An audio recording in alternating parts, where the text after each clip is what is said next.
aqui como convidada a Gaia Machado, onde a gente tem um tema hoje para abordar, chamado de comunicação, a cura para as empresas. Muito obrigada, Marcelo. Uma honra estar aqui com você, que é super especialista em comunicação, para falar desse tema que é fundamental para as organizações. Fundamental. Ô Gaia, eu trouxe aqui uma pesquisa que 100% dos profissionais vivenciam falhas de comunicação semanalmente. Aí eu trouxe outros dados, mas eu queria pegar os mais relevantes, que, por exemplo, a dificuldade em equilibrar formalidade e informalidade, 71% das pessoas entrevistadas têm essa dificuldade. Também tem aqui a informação de tempo excessivo para elaborar mensagens. Então, elas gastam muito tempo para elaborar uma mensagem escrita, 63% da população. Então, é bastante, né? É em cima disso que eu venho com a primeira pergunta para você.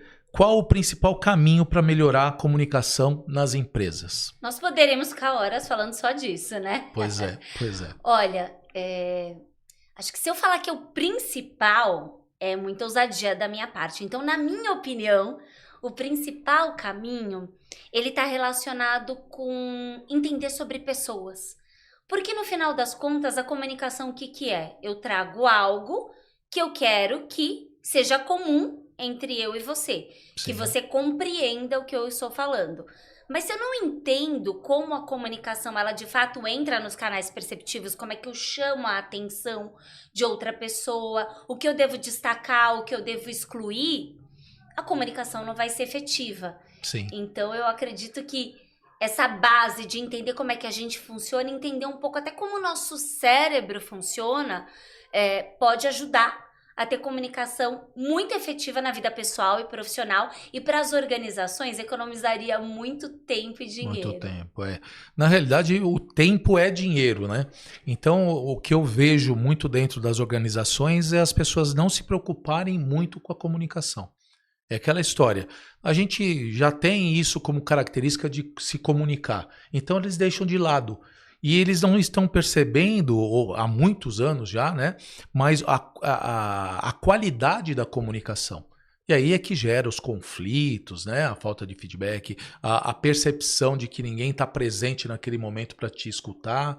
Hoje eu percebo que em cada momento que a gente compartilha com outro, seja um profissional, seja alguém até da família, as pessoas não estão focadas em te escutar. Estão focadas em passar a mensagem delas. Falar e não de escutar. Então, o que você sente disso na sua realidade de trabalho e pessoal também? Tem várias camadas aí da sua pergunta. Acho que a gente pode começar falando sobre essa cegueira não intencional das organizações de não perceberem a importância da demanda de treinamento e capacitação em comunicação. Raramente a demanda ela chega com quero melhorar a comunicação da minha liderança ou do meu time. Geralmente a demanda é de comunicação, só que ela vem envelopada em pedido de treinamento de liderança. Então falta até uma percepção da importância da comunicação. Por exemplo, às vezes as solicitações chegam assim, eu tenho um problema de clima organizacional. Tá. Clima organizacional, como as coisas acontecem nessa organização, maravilha. Mas se você não souber comunicar a cultura, você não tiver comportamentos observáveis dessa cultura, se você não conseguir trazer a comunicação para essa cultura acontecer, ela não vai acontecer. Eu tenho um problema de colaboração, de trabalho em equipe. Muito bem.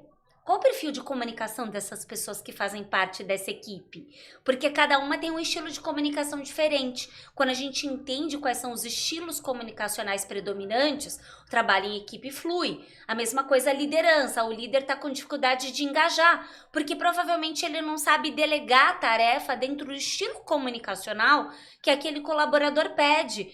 Nós que trabalhamos com desenvolvimento humano, nós sabemos. E é simples, mas não é simplório. Então, se um líder ele tem um perfil mais de resultado e velocidade, ele costuma comunicar de uma forma direta e objetiva. Só que se o colaborador ele tem um perfil mais analítico, ele não vai se contentar com uma delegação objetiva e direta. Ele precisa de mais detalhes, mais informações.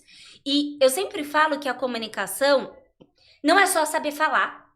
porque também né? Porque a gente percebe que existe dificuldade até de saber como falar. Mas eu dou um exemplo que é assim, imagina que a gente foi para um país onde nós não falamos a língua. Sei lá, eu não falo alemão. Cheguei lá na Alemanha, eu vou num restaurante e vou fazer meu pedido. Sim. Eu quero arroz, feijão e um bife bem passado. O que eles vão me servir? Não tenho ideia nenhuma. Porque eu tô querendo que eles falem a minha língua. Pois é. Só que por que na cultura organizacional a liderança, ela não entende que não dá para forçar o colaborador a falar a língua dele? Ele precisa saber falar o idioma daquele colaborador, entender o perfil comunicacional para isso, de fato, se tornar algo que se transforma em resultado. Então, acho que começando ali na sua pergunta, existe uma falta de consciência de que a comunicação ela está por trás de várias dores que chegam envelopadas em treinamento de liderança. E você falou da escuta. Sim. Poxa, a escuta ela é fundamental, porque se eu não ouço o que você está dizendo, geralmente a gente não ouve para compreender, a gente ouve para responder. Isso. Então a pessoa ela já está com a resposta aqui na ponta da língua, às vezes nem espera você terminar de formular a pergunta, já está lá, né, até interrompendo, falando em cima. Só que o problema da falta de escuta é que você acaba falando coisas que não fazem sentido. O Rubem Alves tem um texto, eu não vou saber dizer na íntegra, mas que é maravilhoso, que ele fala que o que nós mais precisamos é de pessoas que nos escutem. Aquelas que não, eu não vou saber citar Rubem Alves, mas super vale a pena, né? Ele fala sobre essa coisa de ouvir para compreender. A gente nunca vai conseguir se colocar no lugar do outro. Mas quando a gente tem uma escuta e procura compreender o que o outro diz, faz diferença. Lembrei, ele fala assim, a gente não ama a pessoa que fala bonito. A gente ama a pessoa que escuta bonita. Sim. Porque a conexão, Conecta ela nasce mais, de uma verdadeira escuta. Sim, Só sim. que a gente vive numa sociedade muito acelerada, né? Alguém que está assistindo aqui, ouve o WhatsApp na velocidade 1? Você ouve o WhatsApp na velocidade 1? Conte a verdade para nós. Eu não ouço, eu ouço no e-mail, e você? Eu ouço às vezes no 1, mas às vezes no 1,5 também. Tem gente que ouve no 2 e queria ter o 2,5, 3. Pois é. Aí chega na vida real, o que a gente quer fazer inconscientemente? Acelerar a pessoa. Não tem paciência, né? Quer colocar a pessoa no 1,5, 2 e não dá. E aí a escuta vai embora porque a gente não consegue estar presente. Isso já mostra a falta de calma né, das pessoas em relação à comunicação, à conexão, né? Não gera conexão. Sim. Porque se você está esperando que a pessoa termine rápido de falar para você poder falar, perdeu totalmente a conexão, porque fica claro que você não está com vontade de escutar, né? Mas quando você fala aí dos tipos de comunicadores, de comunicação, né? A gente pode pensar também que para melhorar uma comunicação, um relacionamento e todo o processo, né, dentro da organização, poderia começar por um teste comportamental, né? Um DISC, se a pessoa entrar numa empresa, qualquer pessoa entrasse na empresa com um DISC, tendo a noção de quem é ele, e o líder dele tendo a noção também de quem é aquele funcionário, todos os feedbacks seriam diferentes, seriam personalizados de acordo com aquelas pessoas. E aí teria muito mais conexão, mais pegada mesmo, né? De a gente entrar no que realmente vale a pena e não ficar rodeando o que a gente normalmente começa a se perder do outro. Bem, enfim, nós estamos dentro de um processo que poderia ser muito mais simples, né? O primeiro passo eu preciso de um treinamento para minha equipe. Mas se eu não faço um diagnóstico, como que a gente vai saber o que essa equipe precisa? Aí eu vou no RH e pergunto para o RH, qual que é a necessidade dessa equipe que ela me contratou? Se ele não levar o líder da equipe e dizer só aquele pouquinho que ela sabe, né, para buscar o fornecedor, a gente que é fornecedor que está levando uma solução, ela fica capenga. E se ela não se transformar num projeto de 3 ou 4 encontros no ano, também é capenga porque em 8 horas, em 4 horas, ou seja, você não consegue levar toda a informação e as atividades e toda a informação que se precisa, né, para melhorar. Então eu acho que falta muito ainda, o RH poderia ajudar nisso, mas muitas vezes o RH não tem abertura para isso, é cultural da empresa, né, e fica tudo meio, né, deficiente, né, a gente não chega onde a gente gostaria de chegar. Bem, segundo ponto aqui que eu queria levantar com você é a pesquisa de clima, que é através da pesquisa de clima que a gente vai saber como que está essa comunicação, que foi o que eu li agora no começo, né? A pesquisa de clima é uma ferramenta de comunicação? Ela é uma ferramenta de comunicação, com certeza, e ela é uma comunicação de mais de uma etapa, né? Sim. Então, na pesquisa de clima, você ouve os colaboradores nos pontos que você entende dentro da sua cultura que são relevantes. E aí, muitas pesquisas de clima, elas são falhas, porque elas fazem toda essa parte de diagnóstico, mas os colaboradores, eles não veem isso se transformar em resultado. Então, o que a sua pesquisa de clima está comunicando quando você faz a pesquisa de clima, o resultado vem e você não desdobra esse resultado em ações. Pois é. Né? Então, ela tem uma comunicação objetiva, que é vamos ouvir os colaboradores, mas ela tem uma comunicação subjetiva. Nós estamos interessados a ouvir porque a gente precisa cumprir esse protocolo, ou nós estamos interessados a ouvir para, de fato, gerar transformações? Pois é. A questão do protocolo é terrível, né? Porque no momento que eu penso em melhorar a comunicação de uma empresa, eu não posso ter esse protocolo tão rígido. É só o protocolo? Então eu vou chamar um cara aqui para fazer, né, uma consultoria, para fazer esse treinamento e pronto. Eu fiz a minha parte como RH, o líder também fica satisfeito, mas e o pessoal que realmente tem um problema de comunicação no dia a dia? Ele não está satisfeito, porque não resolve. Em 8 horas você não resolve a comunicação da empresa ou de um setor, não dá para resolver.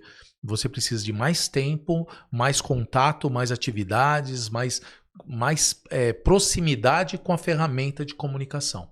Né? E, Marcelo, se você me permite, e aí por isso, né, e por tantos outros motivos que o treinamento e desenvolvimento organizacional é tão importante, né? Porque muitas vezes, na maior parte das vezes, essa liderança não sabe como transformar em ações tangíveis o que a pesquisa de clima trouxe. Então, Perfeito. O líder vai lá, olha, se ele não é bem preparado, bem orientado, se ele não entende que o papel da liderança é sobre pessoas e não sobre resultado, é sobre resultado através de pessoas, Isso. Ele vai olhar para aquilo, ele pode ficar bravo, ele pode ficar chateado, mas como é que ele transforma isso em ações no dia a dia que vão de fato transformar aqueles sinais? Porque a pesquisa de clima não é só vamos melhorar a pesquisa de clima no ano que vem. Tem que virar e nem trocar o líder, né? Não é, troca o líder, né? Exato, mas não a cultura organizacional, ela engole a liderança também, né? Então, como esse líder transforma em comportamentos observáveis o que essa pesquisa de clima trouxe. Então, que bom ter alguém que entende de desenvolvimento de pessoas para olhar para essa pesquisa, Sim. olhar para essa liderança, entendendo a realidade do departamento e começar a ajudar a traçar estratégias para que isso seja aplicado. Você sabe que uma das maiores dores que eu ouço em algumas organizações que eu estou é a falta de feedback.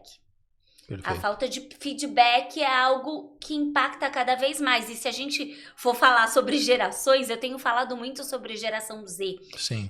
Entendendo, né, os diferentes perfis geracionais e as necessidades. A gente está numa geração que, assim, não dá para reclamar da geração Z, você tem que aprender a falar a língua deles. Pois é. Já que a gente está falando de comunicação, até porque senão você vai ter um apagão de mão de obra. E essa geração é uma geração que foi acostumada ao feedback muito rápido da rede social, que em um clique você sabe se te curtiram ou não, se tá bom ou se não tá. E aí a empresa espera o ciclo anual para dar o feedback. Sim. Isso não é feedback, é outra coisa que eu não vou falar a palavra aqui que é feio. Mas é tudo menos feedback. feedback. Tudo menos feedback. Então, o quanto a pesquisa de clima, ela precisa se transformar em ações tangíveis, para que de fato esse clima ele possa ser melhorado e não simplesmente diagnosticado. Eu até entendo que a empresa, quando pensa em treinamentos, né, de comunicação, ela visa a liderança. Ok. Eu sempre digo para as empresas o seguinte: faça o treinamento de comunicação com a liderança antes de fazer com a equipe. E depois nós fazemos com a equipe, só que precisa ter o depois de tudo isso. E o depois é você cobrar os líderes a ter o resultado do que ele viu lá, que foi passado no treinamento. Porque se for simplesmente levar a equipe para uma sala, um auditório e tudo mais, e ter aquela informação, faz atividade, não sei o quê, e cai tudo por terra, porque depois tem tanta pressão do dia a dia, que eu vou esquecer de dar um tempo de fazer uma comunicação escrita muito mais elaborada, né? Pensar em quem está recebendo essa informação, se ele vai entender aquela mensagem. Antes de tudo isso, tem a pressão. A pessoa se perde na pressão. Então eu entendo dessa questão do líder ser treinado primeiro, mas eu ainda não vi, ou vi pouco, as empresas cobrarem da liderança todo o resultado daquela equipe em relação ao treinamento, o custo que teve da empresa em relação àquele treinamento. Porque isso tem que trazer para o dia a dia. Ajudar talvez esse líder a transformar esse treinamento em plano de ação. Pois é. Porque talvez esteja aí mais uma falha de comunicação, né? Tem que treinar a liderança, é claro que tem. O melhor dos mundos é treinar toda a equipe, não só a liderança. Exatamente. Mas vamos partir do pressuposto que o budget não está disponível para treinar toda a equipe. Treinou esse líder, ok. Como é que ele faz um plano de ação aplicável? Quando que esse plano de ação vai ser checado? Reajustada a rota? Então, pega esse consultor que foi contratado para fazer esse treinamento, ajuda a trazer esse plano de ação e volta esse líder com esse consultor numa mentoria, talvez, para perguntar: você conseguiu aplicar? Quais foram seus desafios? Instrumentalizar esse líder novamente para ele voltar lá e transformar isso em resultado, porque senão, além da comunicação não melhorar, do resultado do investimento não aparecer, você fica ali com a perfumaria, né? Enfim, então, não que perfumaria não seja importante, não é sobre isso, mas você fica ali só no superficial e não trata do que de fato vai gerar resultado. Sim. Eu vejo que hoje está tendo muito uma demanda de pessoas que acreditam saber de tudo, né? E aí por isso que não tem essa questão, trazer um mentor para a liderança. Mas eu não preciso de mentor, já sei fazer tudo. Depende, tecnicamente você pode saber, mas nós estamos falando da parte comportamental, a parte estratégica. Às vezes você não está ligado nas pessoas, está pensando na parte de processos, né? E as pessoas, nós somos especialistas nisso, nós sabemos como a gente pode chegar em cada pessoa e levar algo para que essa pessoa possa te ajudar a trazer um resultado melhor. Muitas pessoas, muitos líderes não pensam assim. É interessante, né? Porque ainda que se saiba de tudo, tudo é muita coisa, né? Para começar aqui, tudo é muita coisa. Mas se tem um desafio diagnosticado que está gerando um treinamento, é porque existe um gap, existe um ponto de melhoria. E ainda que o líder entenda de pessoas e de comportamento, o que fica o convite, né? Todo mundo que convive com pessoas deveria entender de pessoas. A mentoria, ela traz uma visão diferente. A criatividade e a inovação, ela só nasce de pontos de vista diferentes. Sim, lógico. Muitas vezes, esse líder está fazendo o melhor que ele pode com as ferramentas que ele tem. Mas se ele tem uma visão externa, ele pode adquirir novas ferramentas e fazer melhor, fazer diferente. Por que a gente vai para tanto evento de palestras, congressos? Significa que a gente não sabe sobre aquele tema? Não, porque a gente vai oxigenar as ideias, ouvir pontos de vista diferentes. Da mesma maneira o mentor. O mentor, ele vai te potencializar no que você já sabe e talvez ele te instrumentalize em coisas que transformem o que você já sabe em algo ainda mais efetivo. Pois é. Nós temos muitos profissionais hoje também que estão há muito tempo dentro de uma única empresa. Né, 30 anos, 20 anos dentro de uma única empresa. Nós como consultores, a gente vive o dia a dia de várias empresas. E a gente pode trazer resultado, ou dicas, ou sugestões, ou ideias que, que o líder pode falar, isso eu não tinha pensado. Isso é criatividade, isso é inovação. Por quê? Porque você está escutando outras práticas de mercado que eu posso colocar aqui dentro da organização. Mas enquanto você não abrir esse espaço, se colocar sempre o budget como um problema, eu acabei de passar a pesquisa aqui, será que é mais problemático trazer ter vários problemas de comunicação do que você tentar conseguir um pouquinho mais de dinheiro e fazer uma mentoria, né? Você sabe que a gente ouve muito, né? Não tem a verba, não tem o budget, mas budget é o que a gente coloca valor, né? Então, se você entende que é importante, você vai priorizar. Pois é. A verba para treinamento e desenvolvimento, teoricamente, já existe. Sim. Então, talvez não esteja sendo valorizado. E aí, isso é muito sério. Porque quando não se entende a necessidade e não valoriza a ponto de investir nisso, significa que você está disposto a pagar o preço da não transformação. Sim. E é o que a gente percebe em reuniões que a gente faz com empresas, RHs, diretores e tudo mais, a gente percebe que ele não está querendo gastar aquele dinheiro em treinamento, mas ele é obrigado porque saiu na pesquisa de clima. E aí só que ele reage de forma a prejudicar. Não é só gastar o dinheiro, está prejudicando o desenvolvimento das pessoas e da empresa em prol de pouca grana, pouco dinheiro.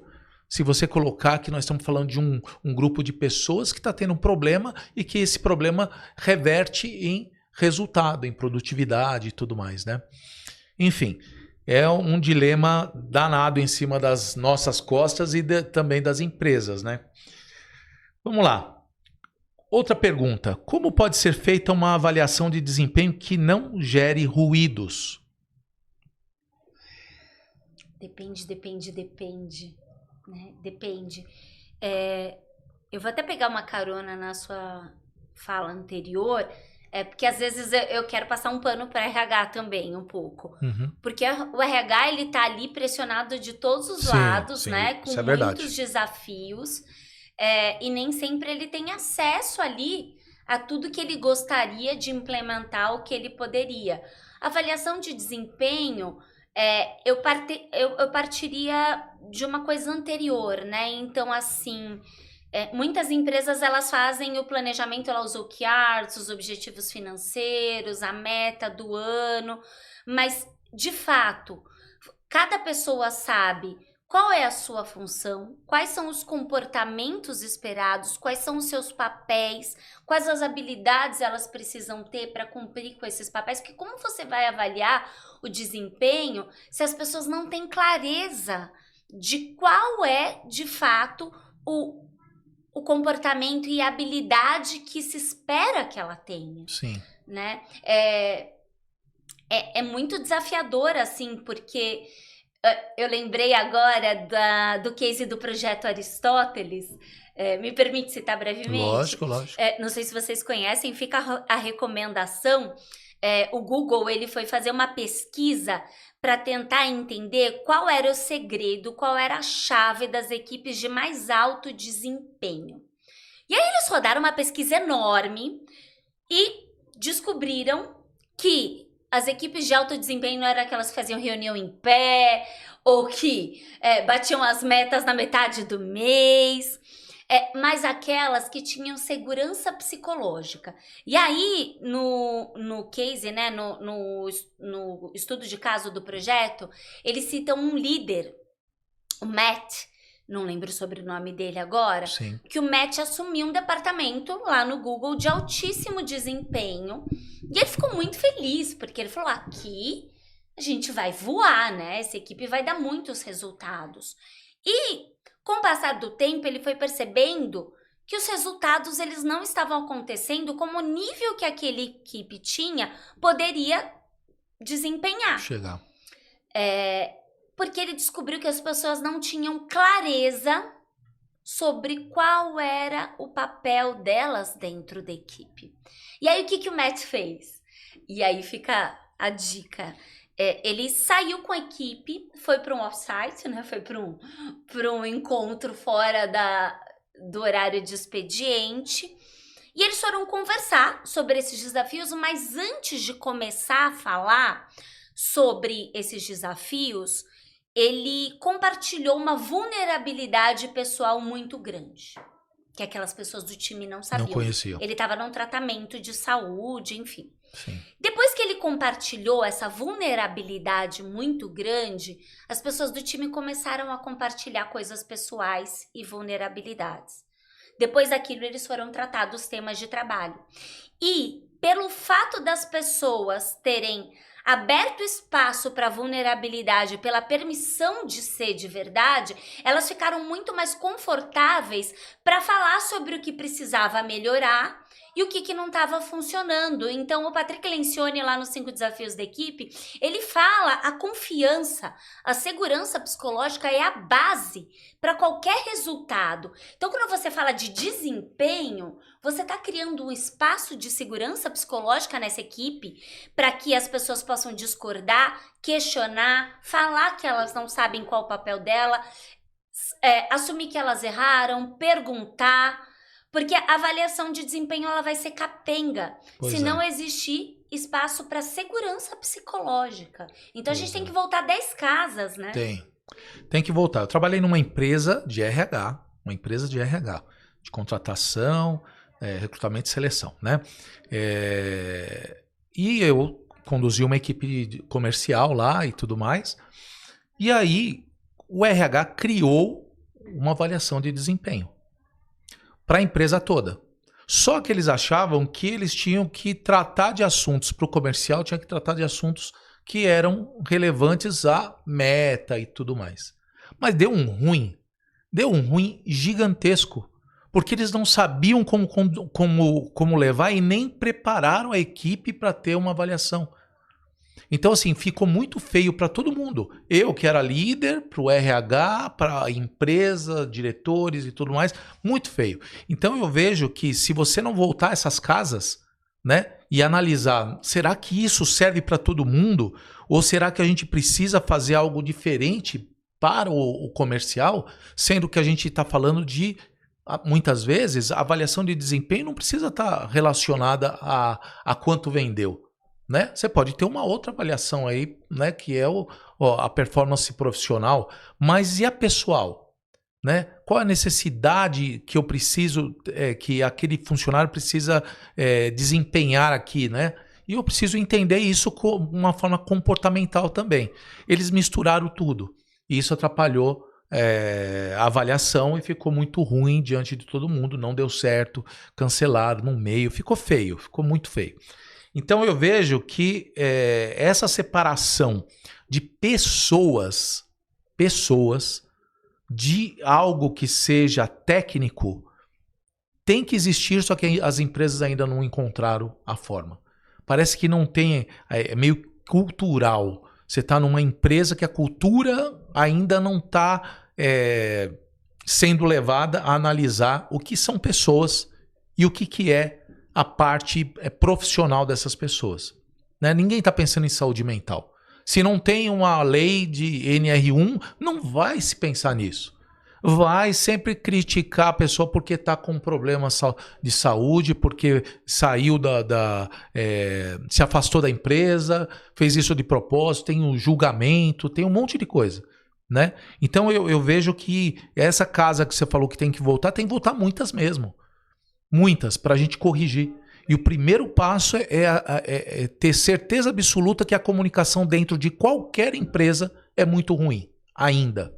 É muito ruim ainda. Precisa melhorar muito.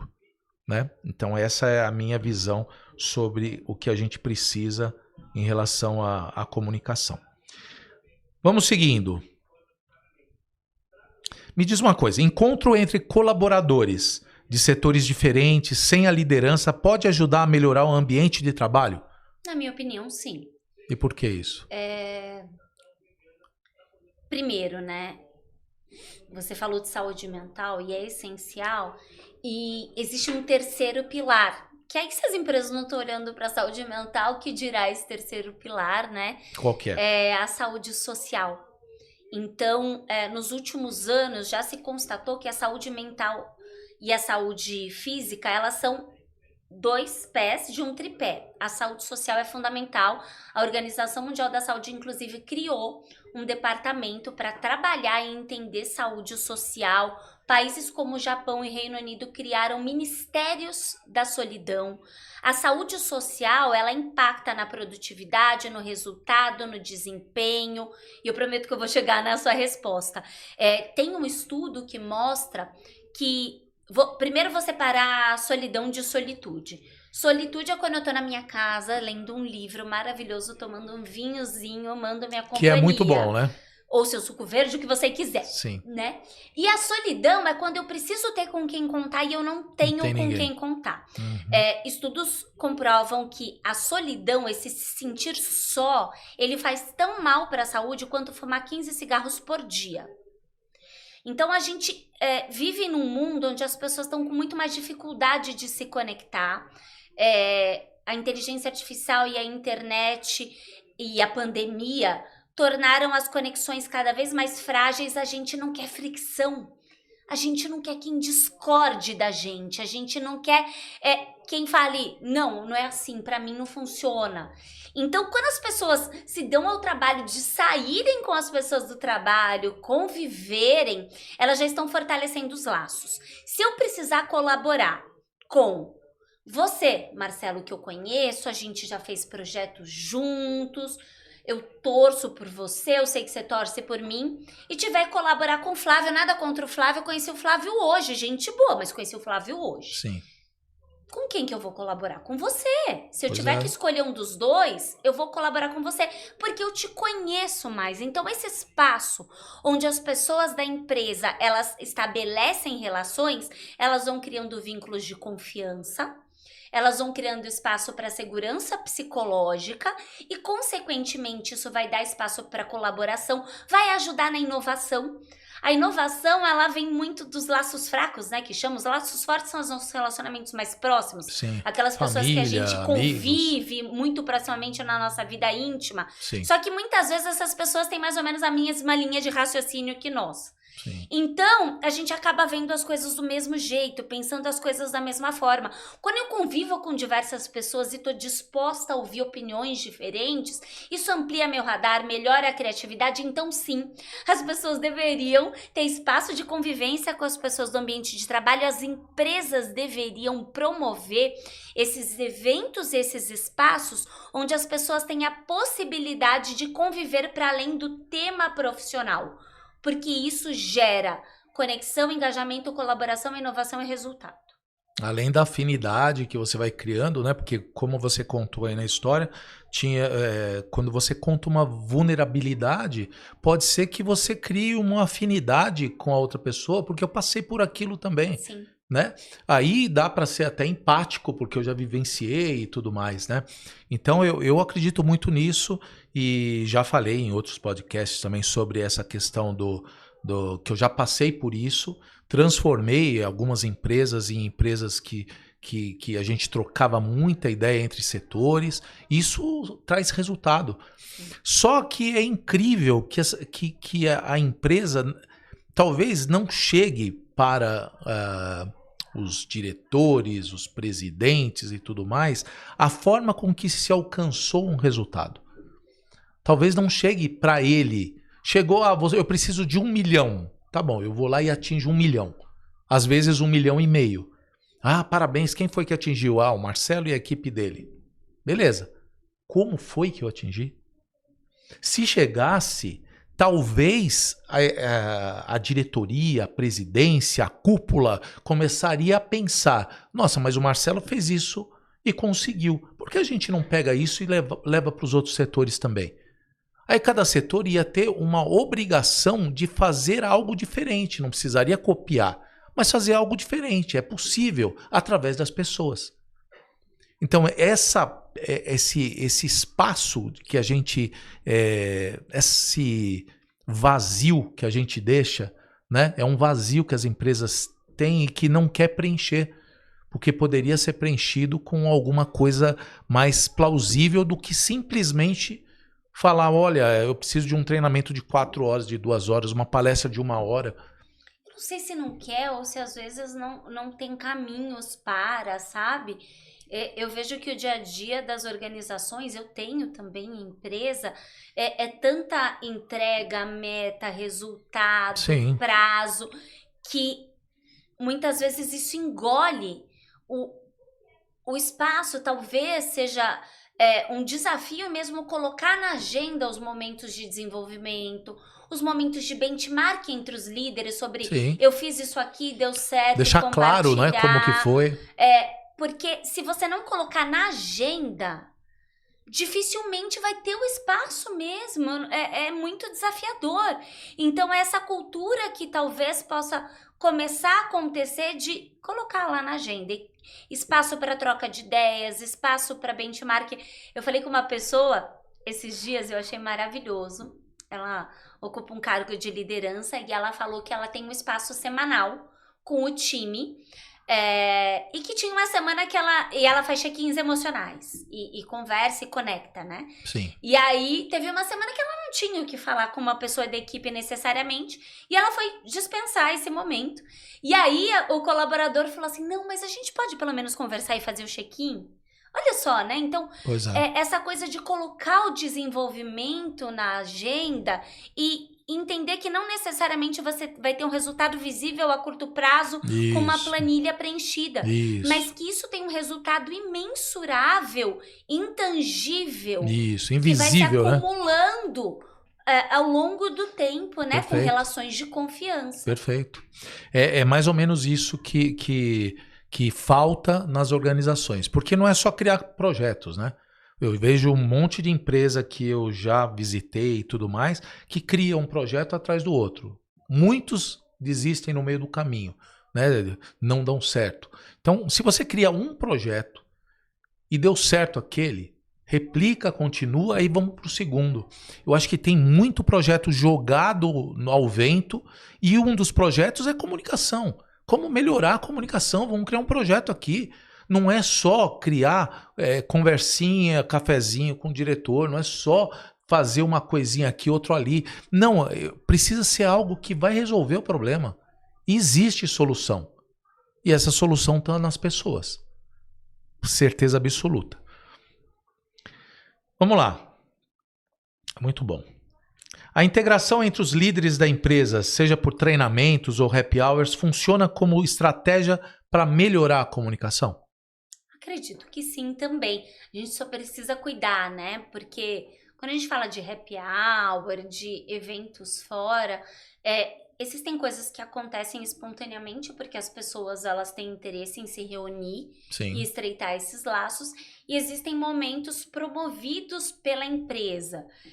Você pode fazer um evento que tenha um formato de happy hour, mas que você facilite espaço para as conexões acontecerem e gerar espaço de comunicação. Porque assim, você fala happy hour, pode ser uma comunicação informal, uma troca que, como a gente já falou, vai ampliar esse espaço de confiança, estreitar as relações e naturalmente isso vai gerar um espaço seguro, por exemplo, para eu falar que eu discordo de você. Sim. Porque a gente já conversou, a gente já criou esse espaço de segurança para entender que se eu falar que eu discordo de você, eu não vou ser cancelada. Ou que eu tô vendo uma coisa que talvez não seja das melhores, porque muitos erros, eles são tolerados e não são trazidos à luz porque não tem esse espaço seguro para falar que o erro tá acontecendo.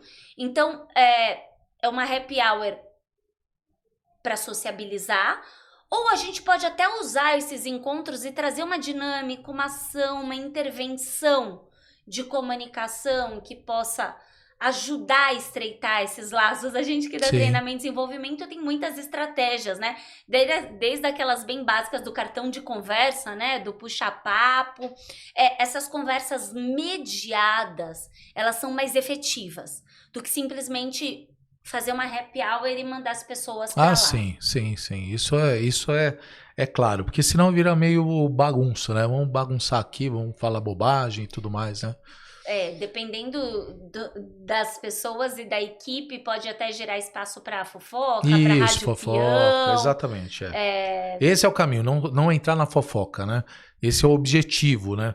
Mas e se não tiver uma mediação ou tiver mentes mais maduras, é que talvez o começo seja de ter uma mediação e depois, com o tempo, cai numa rotina de a gente conversar mais de uma forma melhor, né? Ter essas conversas Isso, relevantes. mais inteligentes, mais profissional, mais humana, né? Essas conversas eu acredito que pode acontecer, mas no momento quando você está mais maduro também em relação ao que é uma comunicação. Então, rapidinho, só para te elucidar um pouco isso que eu estou dizendo, eu estava perdendo um pouco o relacionamento com um primo que eu tenho, né? Um primo e uma prima. E aí, eu percebi isso com o passar do tempo, depois da pandemia, estava perdendo um pouco esse relacionamento. E aí, eu não podia perder o relacionamento com ele, porque era uma pessoa que eu gosto demais, né? E que não posso perder. E era por falta de comunicação, por falta de a gente mostrar o que a gente sente, o que a gente gosta, o que a gente faz, né? E aí, o que eu fiz? No começo do ano, eu falei, vamos fazer uma viagem? Eu, você, a esposa dele e a minha esposa, né? Família. Vamos fazer uma viagem juntos. E a gente foi para Curitiba, recentemente, né? E lá a gente conversou tão bacana, foi uma história bacana, uma conversa bacana, eu entendendo como as mudanças que ocorreram na cabeça dos dois e eles entendendo também na nossa cabeça, e tudo isso fez a gente se conectar de novo. Só que agora eu tenho certeza que é de novo de uma forma diferente. De uma forma com que vai ser mais segura, que a gente não vai perder esse vínculo, mesmo que a gente tenha que discordar. A gente pode discordar. A forma com que a gente discorda ou pré-julga é que não pode existir. O pré-julgamento é uma coisa que não pode existir. Porque quando você pré-julga, você não sabe o que está pensando, o que está acontecendo, a verdade. Você sabe o que você está imaginando, né? Então, isso eu queria compartilhar porque foi um momento bacana para nós. É muito legal, posso pegar carona? Lógico. E você falou uma coisa importante, né, desse pré-julgamento. Às vezes, né, na nossa comunicação, a gente fala alguma coisa que não bate bem do outro lado. Pois é. Mas se não existe esse espaço seguro para eu falar, não é bem assim, não né? fiquei confortável. Exatamente. Né? Eu falo sempre nos meus treinamentos que a conversa difícil é o elefante no meio da sala. Tem um elefante aqui, a gente não se vê, não se ouve e não existe colaboração, nada acontece entre nós. Então, a conversa difícil, ela precisa acontecer. Só que se não existe esse espaço de segurança para entender que a conversa difícil vai acontecer na hora, pode até ficar meio estranho, mas que existe esse espaço para a gente discordar e ainda assim continuar colaborando, não tem como as coisas acontecerem. E eu vejo no dia a dia organizacional muita dificuldade das conversas difíceis acontecerem, porque nós latinos, né, talvez nós ocidentais, nós temos latinos, acho que os americanos eles já não têm muito essa pegada, os europeus talvez não. Mas erram bastante, viu? Não, errar todo mundo erra. Não, da comunicação, né? Porque essa pesquisa que eu trouxe é americana.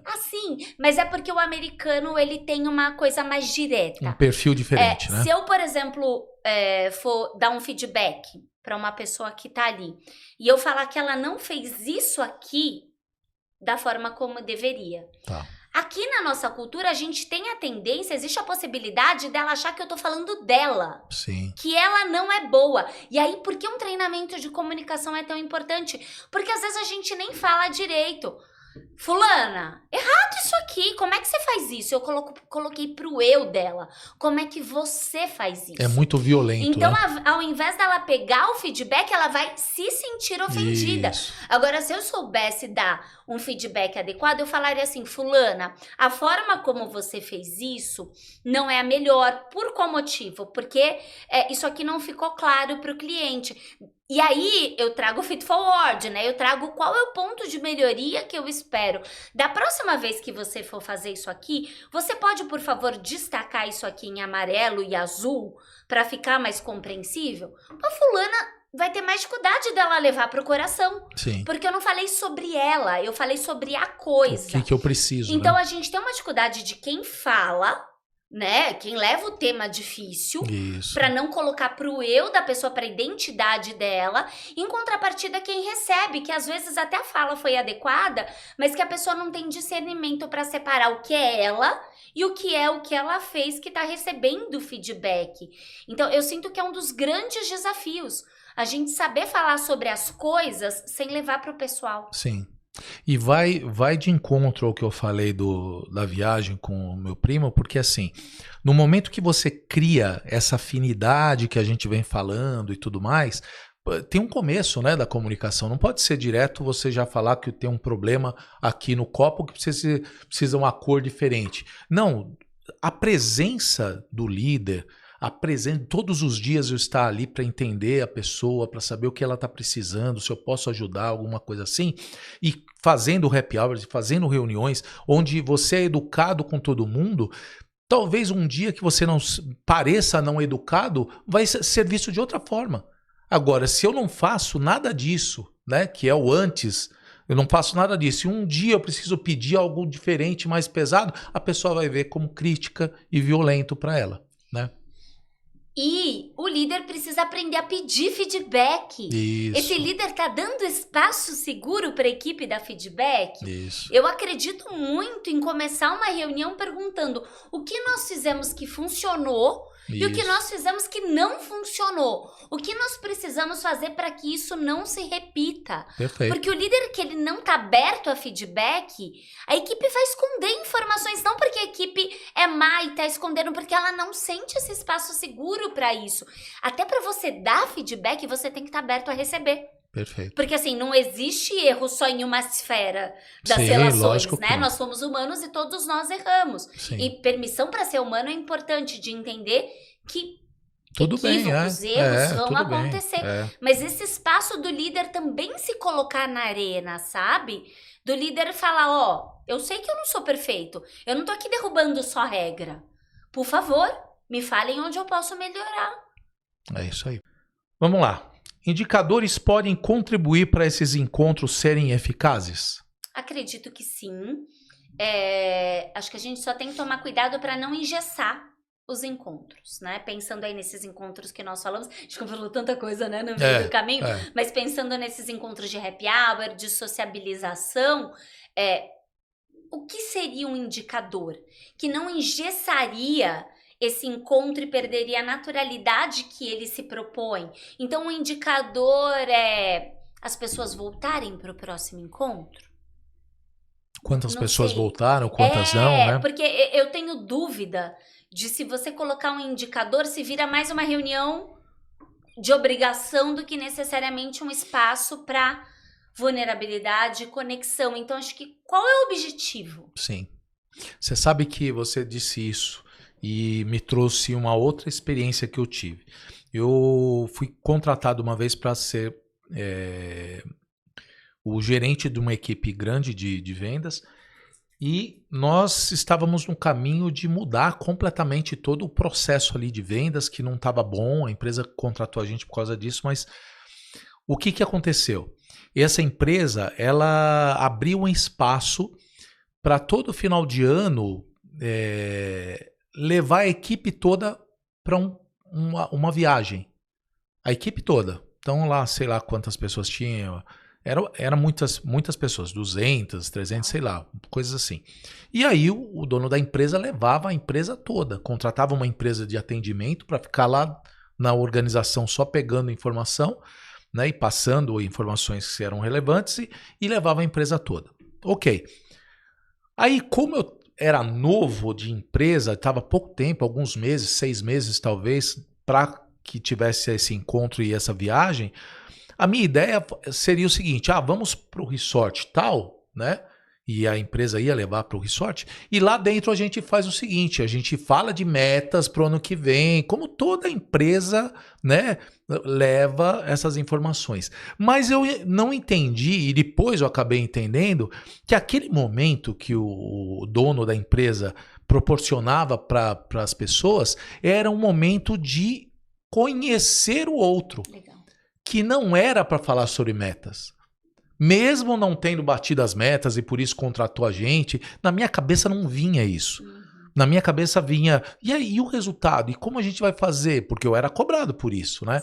Mas entre ser cobrado e perceber também, ter a sensibilidade de perceber que um encontro com toda a empresa seria muito fundamental para minha estadia lá, né? E para aceitar os projetos que ainda viriam pela frente, precisaria disso mesmo.